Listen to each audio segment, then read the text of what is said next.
Le 30 avril 2019 fut un réveil brutal. Une fillette de 7 ans venait de passer entre les mailles de la DPJ. Attachée, brutalisée, mal nourrie, l'histoire de cette nouvelle Aurore indigne le Québec. La DPJ de l'Estrie savait pourtant que l'enfant de Granby était sous la garde d'adultes ignobles et n'a rien fait. Comme tous les Québécois, je suis en beau maudit. Comment est-ce que de savoir qu'une petite fille de 7 ans a subi des sévices qui l'ont amenée à mourir, puis là, toute la journée, là, depuis hier, qu'elle était aux soins intensifs, j'ai pas de réponse. L'ex-jouteuse, ancienne présidente de la FIC, réclamait déjà des actions avant d'être nommée à la tête de la commission d'enquête. Moi, je l'ai vu là, dans beaucoup de cas dans le réseau de la santé.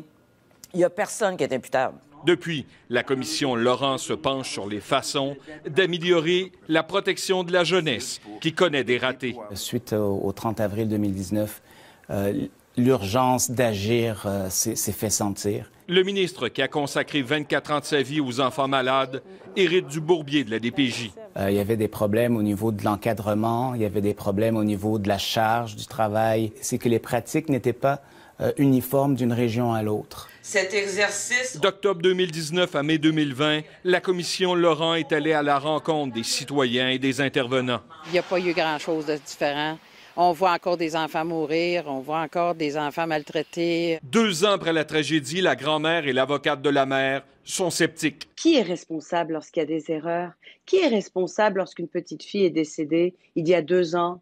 Dans des conditions atroces. Montrée du doigt, la DPJ de l'Estrie est toujours sous tutelle. On pense avoir mis en place tous les points de contrôle pour s'assurer que ce type de situation-là n'arrive pas. En mars 2021, la commission recommande dans un rapport préliminaire la création d'un poste de directeur national de la protection de la jeunesse, mandat confié à Catherine Lemay. C'est mettre à jour la loi de la protection de la jeunesse. C'est une loi qui est vieille de 40 ans. Là, on veut vraiment changer les choses pour que la prévention devienne la partie la plus importante, intervenir tôt et prévenir les signalements, s'assurer que la protection de la jeunesse, c'est les soins intensifs, le dernier recours pour nos enfants et nos familles. On espère que la commission Laurent va faire des changements, même si on a des gros doutes là-dessus. Il n'est pas question que ce rapport soit tabletté. Alain Laforêt, TVA Nouvelles, Québec.